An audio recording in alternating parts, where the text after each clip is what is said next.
যদি বাজেটের কথা বলি, বাজেটের ব্যাপারে আমাদের কাছে যে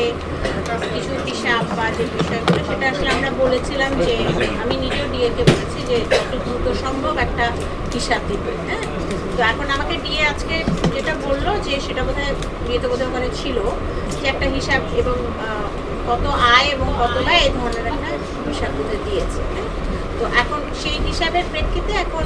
যেটা আমরা দেখছি সেটার প্রেক্ষিতে আমার মনে হয় আমি যেটা বলেছিলাম যে যেটা করা যেতে পারে সেটা হচ্ছে যে তোমাদের যে ট্রেজারার আছে এবং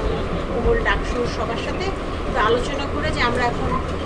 অতিরিক্ত যে অর্থ সংকুলন বা তোমাদের কাজ করবার জন্য যে টাকাটা লাগবে সেটা আমরা কোত্থেকে আনতে পারি, সেটা আমরা হয়তো একটু চিন্তা করতে পারি যে তোমাদের তো স্বাভাবিকভাবে তোমাদের কাজ করতে হবে, কাজ করার জন্য টাকাটা আসলে কোথা থেকে আনা যায় সেটা আমরা যদি একটু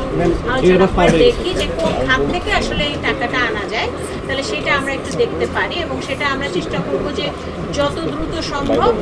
স্বাভাবিকভাবে তোমাদের তো কাজের জন্য কিছু টাকা লাগবে, সেটার জন্য অন্তত কিছু টাকা সঞ্চালন আমরা কিভাবে করতে পারি সেটা আমরা দেখতে পারি। এবং সেটার জন্য ওটা তো আসলে আমি তো বলতে পারি না কত টাকা, সেটা একটা হিসাব আমরা করতে পারি, হিসাব করে আমরা দেখতে পারি যে কিছু কতটুকু আসলে সংকুলন করা যায় সেই হিসাবটা আমরা দ্রুত করতে পারি এবং করে সেই হিসাবটার একটা আমার তোমাদেরকে দ্রুত জানাবো। সুতরাং